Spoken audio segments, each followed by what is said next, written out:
ગઢીમાં ઘનશ્યામ કૈયા મહારાજના 105મા વાર્ષિક પ્રતિષ્ઠા મહોત્સવની ઉજવણી કરવામાં આવી। કેસર ઝર ફળ દૂધ અને શુદ્ધ જળથી અભિષેક કરવામાં આવ્યો। સ્વામીજી મહારાજના આશીર્વાદ વગેરે આત્મસભર કાર્યક્રમ યોજાયો। મહારાજના 105મા વાર્ષિક પાટોત્સવની પણ ઉજવણી કરવામાં આવી।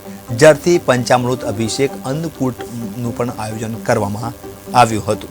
તો કહી શકાય કે 105મા પાટોત્સવનું આયોજન કરવામાં આવ્યું। તો કડીમાં ઘનશ્યામ મહારાજના 105મા વાર્ષિક પ્રતિષ્ઠા મહોત્સવની ઉજવણી કરવામાં આવી। यस्य तस्मै नमो नमः।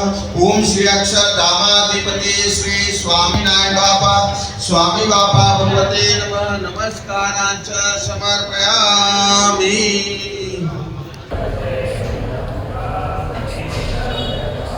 रक्षकः भक्तानाम् अभयं कर्ता त्राता भव भवानवा।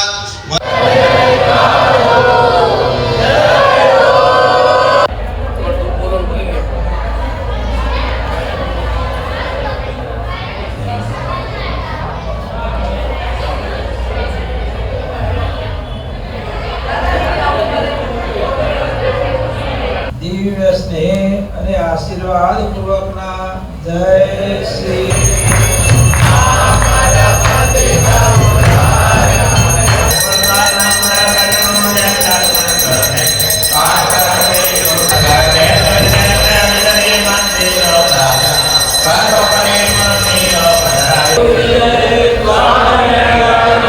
श्री स्वामिनारायण मंदिर कड़ीमा आज सर्वावतारी श्री स्वामिनारायण भगवानનો 105મો વાર્ષિક પાટોત્સવ શ્રી સ્વામિનારાયણ ગાદીના આચાર્ય જ્ઞાન મહોદધિ પરમ પૂજ્ય શ્રી જીતેન્દ્ર પ્રિયદાદી સ્વામીજી મહારાજના પાવન સાનિધ્યમાં અને દેશ વિદેશના અનેક હરિભક્તો પૂજનીય સંતો આ પાટોત્સવમાં લાભ લીધો હતો। સર્વાવતારી શ્રી સ્વામિનારાયણ ભગવાન केवल दया करी कृपा करी अपना कड़ी शहर में पधार्या है। आजकल करता 105 वर्ष पूर्ण थया ने परम पूज्य आचार्य स्वामीजी महाराजे केसर जल शुद्धोदक जल दही घी वगैरह थी पंचामृत अभिषेक करी अने भगवानना दर्शन वर्ष में एक वखत ते दर्शनार्थीओने थाय छे ते दर्शन कराव्या हता अने आ प्रसंगे जीवन प्रणति वापासनी वादोनी समूह पारायण परम पूज्य आचार्य स्वामीजी महाराजना आशीर्वाद वगैरह अध्यात्म सभर कार्यक्रमों योजाया हता। अस्तु जय श्री स्वामिनारायण। श्री स्वामिनारायण मंदिर कड़ी।